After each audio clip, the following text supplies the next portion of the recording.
astronauta Marte cuando se empezó a quejar de su atmósfera? Relájate, Marte, no te presiones tanto. Hablando de presiones, el día de hoy les venimos a exponer sobre el tema de presiones y fluidos. En el primer problema nos piden que calculemos la presión manométrica en el punto más profundo del océano marciano. En este caso, lo definiremos de este modo. La presión manométrica es igual a la presión absoluta menos atmosférica. La presión absoluta se puede escribir de este modo, sino que la presión atmosférica se cancela y solamente dejando que la presión manométrica es igual a la presión del agua. La presión del agua es definida como densidad por gravedad y altura. Iniciaremos encontrando la altura. Como nos indica el problema, tenemos una profundidad de 0.5 kilómetros, que es lo mismo de 500 metros. La gravedad es de 3.73 metros por segundo cúbico. Y la densidad del agua depende de varios factores. En este caso estaremos tomando en cuenta la temperatura y la presión atmosférica de Marte.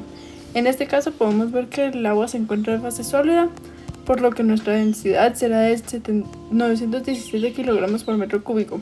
Al ingresar todos estos datos nos da que la presión manométrica será 1.610.205 newtons por metro cúbico. Para medir los efectos de la presión manométrica, aquí tenemos una fórmula representando la presión, siendo la densidad del agua salada, la gravedad y la profundidad de las fosas marianas. Como estos organismos de aguas muy profundas tienen una presión muy elevada, estos presentan una forma muy alargada. Normalmente los depredadores tienen dientes muy largos y translúcidos debido a la falta de calcio. Además, su estructura es bastante gelatinosa y flexible, son muy susceptibles a la luz y a los cambios de presión, por lo que perecen normalmente cuando se intenta estudiar. En cambio, los peces comunes de hoy en día de aguas poco profundas tienen una forma más pequeña, amigable, tiene ojos y pupilas bastante visibles y una gran variedad de coloraciones. En cuanto a la profundidad máxima, ya está establecida por varios estudios, llegando a ser de 2.097.200 pascales. Debido a esto, se han creado diferentes lineamientos y protocolos para que los biólogos realicen un muestreo en poblaciones de peces alrededor de la snorkel. Y si existe un cambio en la profundidad, ya sea en el mar del Caribe o algún cuerpo de agua salado y un río, llegando a tener una profundidad más baja para llegar al límite en aguas dulces y una mucho menor en aguas saladas. La relación de la presión atmosférica con la altitud está definida por este modelo matemático. Pero, ¿de dónde viene? Este modelo relaciona la ley de la hidrostática y la ley de los gases ideales, las cuales la ley de hidrostática relaciona la presión con el cambio de altitud.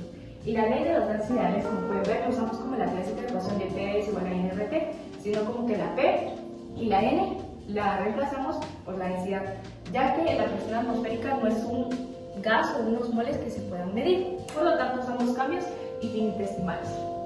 Y al combinar estas dos ecuaciones tenemos un sistema de ecuaciones diferenciales, las cuales procedemos a integrar para calcular la suma de los cambios de estas ecuaciones para tener un modelo más exacto, por lo cual obtenemos esto. Ya transformado a un modelo más amigable, tenemos que la presión es igual a la presión inicial con la presión a nivel del mar por la exponencial del negativo de la gravedad partido la constante por la temperatura por la altitud.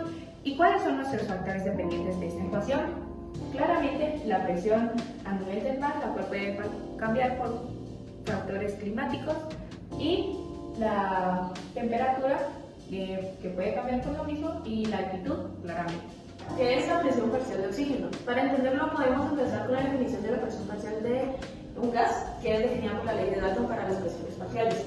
Esto se describe como la presión total, que es igual a la suma de las presiones parciales, donde la presión parcial es igual a los moles de esa presión por RT partido volumen, como ya se vio anteriormente. Ahora, esta variación de la presión parcial de oxígeno se puede saber ya que la presión atmosférica actúa como presión total y por lo tanto la presión parcial del oxígeno representa un 21% de la presión total. Entonces, ¿cómo se sabe que la presión atmosférica disminuye cuando se aumenta la temperatura? Y es lo mismo para la presión parcial de oxígeno. Cuando la altura aumenta, esta presión disminuye.